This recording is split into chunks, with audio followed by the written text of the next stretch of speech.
ಹೊಡಿಲ್ಲ ಹೊಡಿಲ್ಲ. ರಾಮಣ್ಣ ಬರೀ ಓಡೋದು ಬಸ್ಕಿ ಹೊಡೆದೇ ಆಗೋಯ್ತು. ಕುಸ್ತಿ ಯಾವಾಗ ಕೊಡ್ತೀಯಾ? ಪುಟ, ನಿಮ್ಮ ಅಪ್ಪಯ್ಯ ಏನು ಕೆಲಸ ಮಾಡ್ತಾರೆ? Building contractor. ಅಂದರೆ ಈ ದೊಡ್ಡ ದೊಡ್ಡ ಕಟ್ಟಡಗಳನ್ನ ಕಟ್ಟೋದು ತಾನೇ? ಹ್ಞೂ.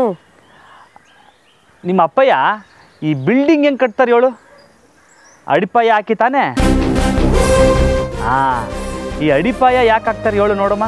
ಬಿಲ್ಡಿಂಗ್ ಸ್ಟ್ರಾಂಗ್ ಆಗಿರಲಿ ಅಂತ. ಹಾಂ, ಕರೆಕ್ಟ್. ಇದು ಹಂಗೆಯ. ಮೊದಲು ನಮ್ಮ ದೇಹನ ಸ್ಟ್ರಾಂಗ್ ಆಗಿ ಇಟ್ಕೋಬೇಕು. ಅದಕ್ಕೋಸ್ಕರ ಎಲ್ಲರೂ ದಿನ ಬೆವ್ರು ಸುರಿಸ್ಲೇಬೇಕು. ಅರ್ಥ ಆಯ್ತಾ? ಈಗ ಯಾರಿಗಾರ ಕುಸ್ತಿ ಯಾವಾಗ ಹೇಳ್ಕೊಡ್ತೀನಿ ಅಂತ ಡೌಟ್ ಆಯ್ತಾ? ಹಾಂ, ನಮ್ಮ ಅಪ್ಪ ಹೇಳಿದ್ದಾರೆ ಗುರುಗಳ ಹತ್ರ ಡೌಟ್ ಕೇಳ್ಬೋದು, ಆದರೆ ಗುರುಗಳನ್ನ ಡೌಟ್ ಪಡಂಗಿಲ್ಲ ಅಂತ. ನೀವೇನು ಹೇಳ್ಕೊಟ್ರು ಮಾಡ್ತೀನಿ.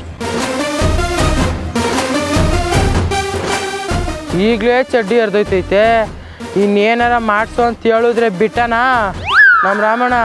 ಯಪ್ಪ ಯಪ್ಪ. ಹಲೋ, ಎಲ್ಲರದು ಪ್ರಾಕ್ಟೀಸ್ ಮುಗೀತಾ?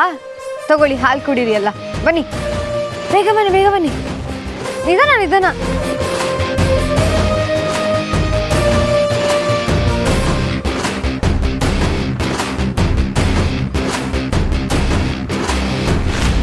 ನನಗಿಲ್ವಾ ಹಾಲು? ನಾನು ಪೈಲ್ವಾನೇ.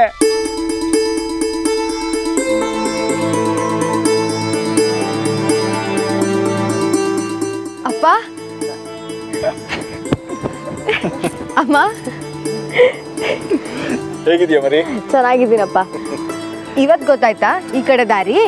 ಅಯ್ಯೋ ಬಂಗಾರ, ನಾವು ಹೊಸ ವರ್ಷದ ದಿವಸನೇ ಬರಬೇಕಾಗಿತ್ತು. ಆದರೆ ಇವ್ರ ಮನೇಲಿ ಗೊತ್ತಲ್ಲ, ಅದೇನೋ ಪೂಜೆ ಪುನಸ್ಕಾರ ನವಗ್ರಹ ಹೋಮ ಅಂತೆಲ್ಲ ಇಟ್ಕೊಂಡಿದ್ರು. ಅಲ್ಲಿಗೆ ಹೋಗಿದ್ವಿ ಮರಿ. ಬರೀ ನಮ್ಮನ್ನು ಆಡ್ಕೊಳ್ಳೋದೇ ಆಯ್ತು. ಪೂಜೆಲಿ ಸ್ವೀಟ್ಸ್ ಎಲ್ಲ ಚೆನ್ನಾಗಿ ತಿಂದ್ರಲ್ಲ, ಅದನ್ನ ಹೇಳಿ. ನೀನು ಕೊಟ್ಟು ನಾನು ತಿಂದೆ ಕಣೆ. ಸುಮ್ಮನೆ ಇರ್ರಿ ಸಾಕು. ಜಾನು, ಅಳಿಯಂದ್ರೆ ಇಬ್ರಿಗೂ ಸಂಕ್ರಾಂತಿ ಹಬ್ಬದ ಶುಭಾಶಯಗಳು. ನಿಮಗೂ ಅಷ್ಟೇ. ಓ ಅಳಿಯಂದ್ರೆ, ಏನು ಗರಡಿ ಮನೆ ಇಲ್ಲೇ ಶುರು ಮಾಡ್ಕೊಂಡಂಗಿದೆ? ಹ್ಞೂ ಮಾವ, ದಿವಸ ಬೆಳಗ್ಗೆ ಕುಸ್ತಿ ಹೇಳ್ಕೊಡ್ತೀವಿ. ಹುಡುಗರನ್ನೆಲ್ಲ ಸೇರಿಸ್ಕೊಂಡು ಪ್ರಾಣ ಇಂಟೋನ್ ಅಂತ ಹೇಳೋಣ. ಲೇ ಮುಚ್ಚಲಾ ಬಾಯಿ. ಲೇ ದೊಡ್ಡಟೆ, ನಾಳೆಯಿಂದ ನಿನಗೆ ಎಕ್ಸ್ಟ್ರಾ 4 ರೌಂಡ್ ಕಲ. ರಾಮು ಅವರೇ, ನಮ್ಗೆ ಹೊರಡಕ್ಕೆ ಲೇಟ್ ಆಗ್ತಿದೆ, ನೀವು ಹೋಗಿ ರೆಡಿಯಾಗಿ. ಓ ಹೌದಲ್ವಾ? ಸರಿ ಹಂಗಾರೆ. ಲೇ, ನಾಳೆಯಿಂದ ಇದೇ ಟೈಮು ಕರೆಕ್ಟಾಗಿ ಇಲ್ಲಿಗೆ ಬಂದ್ಬಿಡಿ, ಆಯಿತಾ? ಸರಿ, ನಾನು ರೆಡಿಯಾಗಿ ಬರ್ತೀನಿ. ಸರಿ ಜಾನು, ಹೊರಡಕ್ಕೆ ಲೇಟ್ ಆಗತ್ತಾ? ಏನಾದರೂ ಕೆಲಸ ಇದೆಯಾ? ಹೇಳ್ತೀನಿ, ಬನ್ನಿ ಬನ್ನಿ ಬಾ.